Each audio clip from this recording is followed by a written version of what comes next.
Ay. Uy, Eka, saan ka pupunta?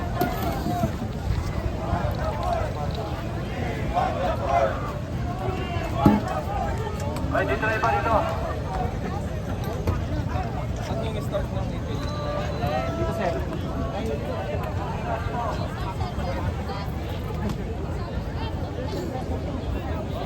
Nandito lang ako sa guys.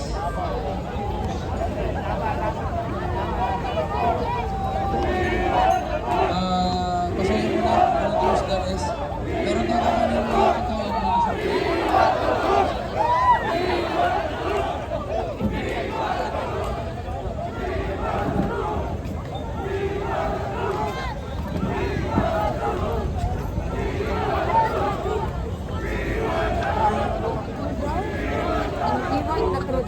Hindi, hindi na yan truth. Parang pork na yan. Ano yung check.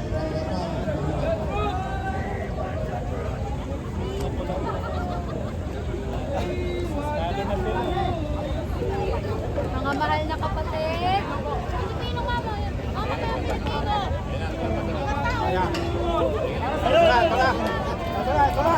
Sisigaw lang naman kami.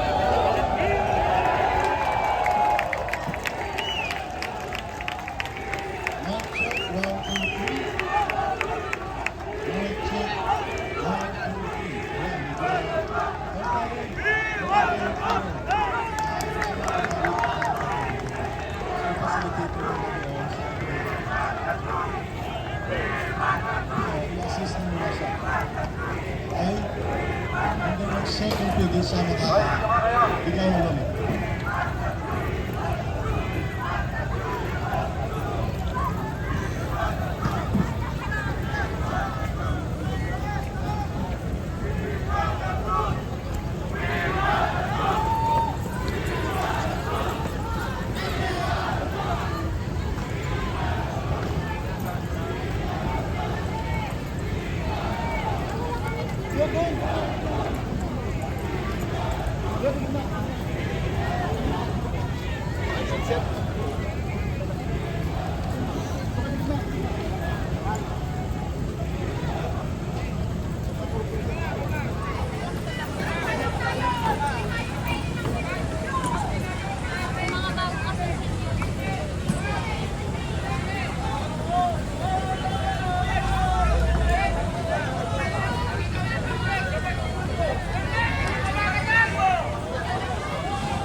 Atras tayo, atras, atras tayo.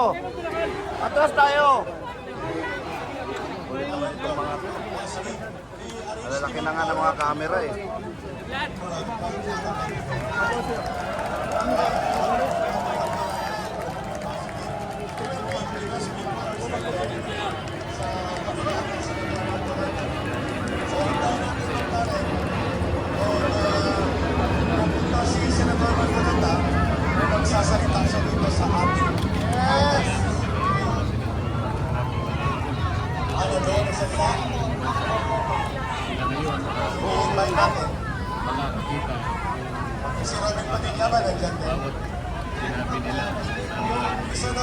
makakapag-aalit na para mag-assist ang amang Karen.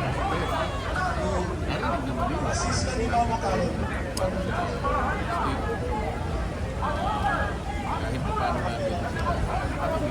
Okay, rate natin. 1, 2, 3. Ayan. Okay na ang sound natin. Medyo naririnig na pa tayo. Mabuhay! Mabuhay! Ang senador ng mamamayang Pilipino, Ron Ante Marcoleta!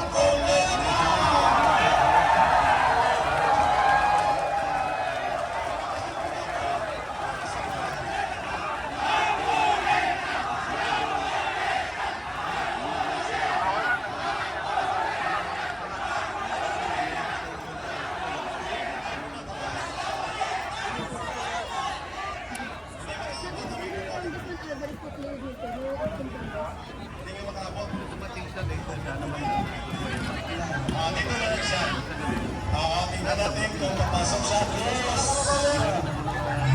Iwan mo na tayo. Tayo na natin kung mga kahalan na. Let's investigate.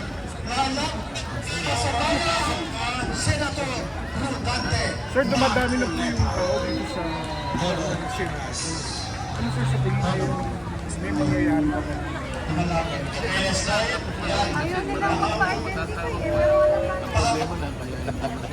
Lapitan niya eh. Subukan natin magawa kahit ay magpapalay ng bayan.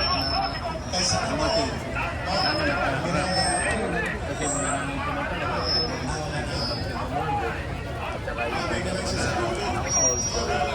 staff sa kanyang bahay.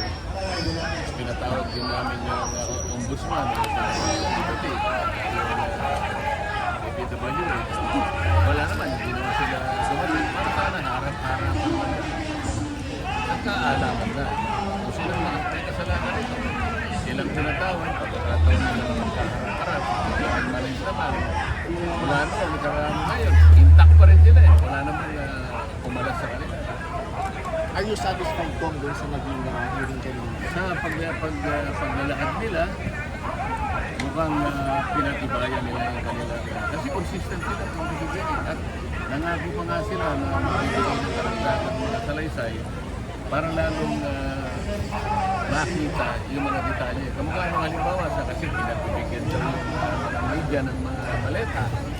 Sabi na, hindi na kailangan yung patunayan ito. Kasi hindi naman lahat ng hindi naman lahat sa kanila siguro inabigyan ng ganito. Kasi yung iba sa kanila.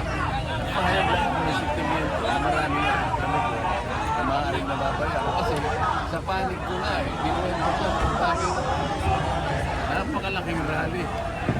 11 reporter ang nakakita na ako'y nagsalita ng halos 45 minutes. Saka dahil yung may acronym ng pangalan ko, hindi man lang ako nabanggit doon sa report. 11 reporters ang nagagawa.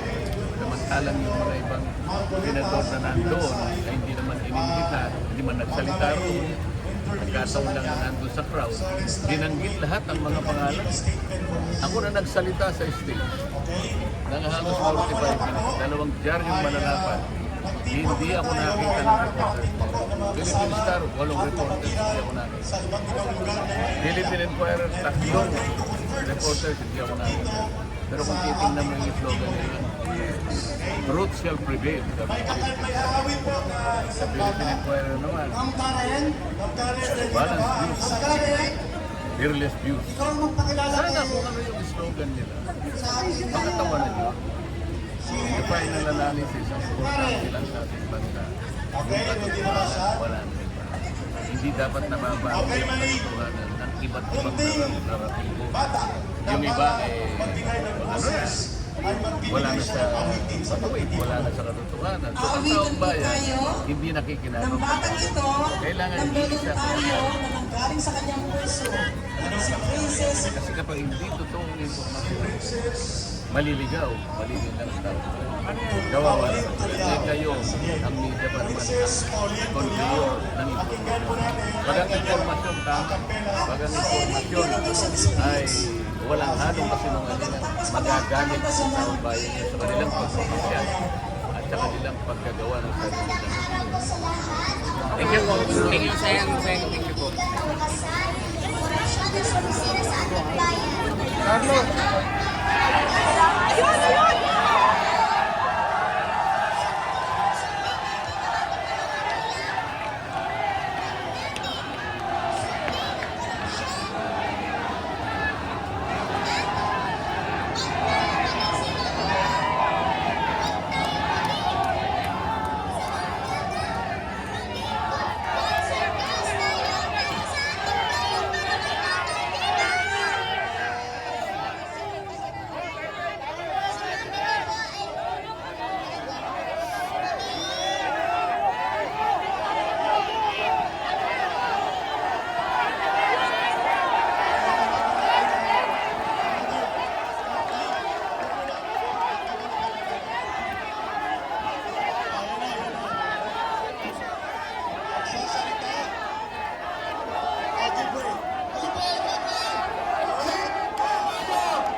Lalaban para sa bayan!